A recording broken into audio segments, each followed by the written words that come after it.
បាទជំរាបសួរពុកម៉ែបងប្អូនជាកសិករទាំងអស់បាទថ្ងៃនេះខ្ញុំ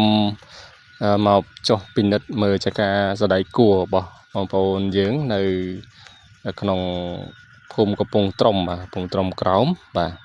ហើយខ្ញុំបានសង្កេតឃើញបាទវាប្រវត្តិវាគឺពីមុនវាមានពពួកតកៅបាទពពួកតកៅនេះបាទវាស៊ីស្លឹកវាស្លឹកគេហៅថាតកៅសញ្ញេឬក៏តកៅផែនទីហើយបច្ចុប្បន្នខ្ញុំពិនិត្យឃើញមានពពួកសត្វល្អិតមួយប្រភេទដែលវាកំពុងតែបំផ្លាញដំណាំសណ្តែកគួរមួយនេះណាបាទអញ្ចឹងខ្ញុំនឹងបង្ហាញថាប្រភេទសត្វល្អិតនោះជាប្រភេទអ្វីបាទនេះបងប្អូនឃើញវារត់ណាបាទវារត់ឆ្លេឆ្លានៅលើស្លឹកសណ្តែកគួរនេះបាទ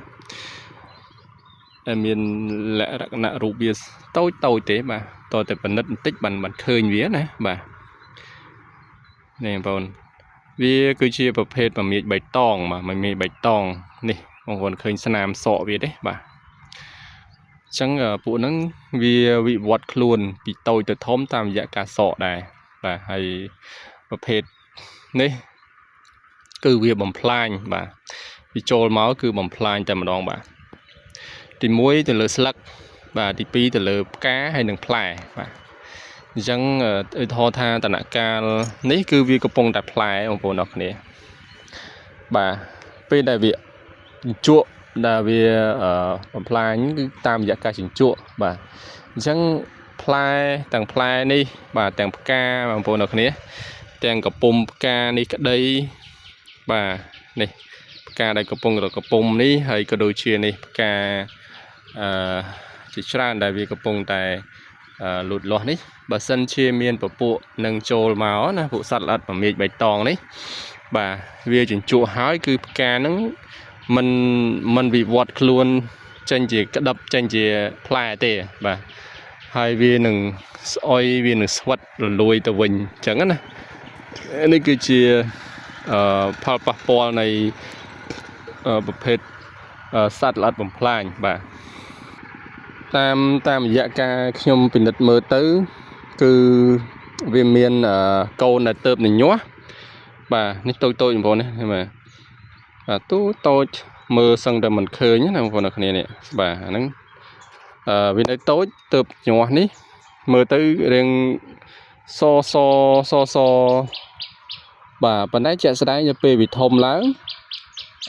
វាផ្ទៃពណ៌បៃតងបាទផ្ទៃរូបរាងវាណាបាទនេះយើងមើលនៅលើស្លឹកហ្នឹងតូចទេអាហ្នឹងវាទៅញាស់នេះបងប្អូនអរគ្នាបាទនេះបាទនេះពេលវាធំទៅបាទប៉ុណ្ណេះ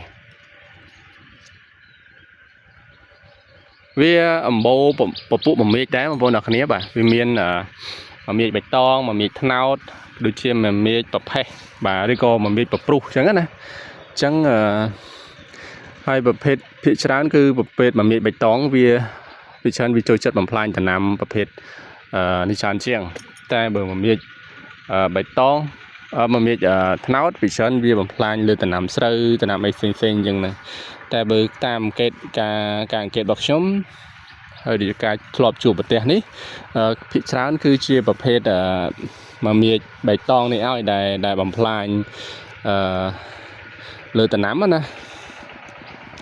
ខ្ញុំធ្លាប់ជួបមានដំណាំសសក់បាទសណ្តែកគួរមានត្រប់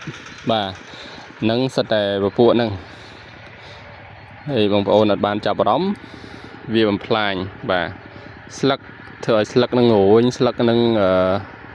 ក្រាស់គ្រើមបាទมันមានពណ៌បៃតងទេគឺវាច្រើនពណ៌ទាំងឆេះហមក្រហមណាខ្លោកបាទហើយតែមានពួកនឹងមកវានាំទាំងជំងឺនាំអីទាំងចូលមកដែរបាទអានេះគឺជាអំបោពួកសត្វល្អិតព្រោះវាជាអ្នកចម្លងមេរោគមកដែរបាទវាជក់ហើយវាខ្សោះដំណាំនឹងវាសោះជាជាតិហើយវាបញ្ចូលពពួកមេរោគចូលមកដែរណាពួកផ្សិតទៅបាក់តេរីទៅបាទនេះបងប្អូនគ្នាមើលឃើញខ្ញុំមើលទៅគឺសឹងតែគ្រប់ស្លឹកបងប្អូនគ្នាដូចវាទៅតែញាស់មកម្សាទៀតបាទអញ្ចឹងរដូវក្តៅបងប្អូនទាំងគ្នាមេត្តាប្រុងប្រយ័ត្ន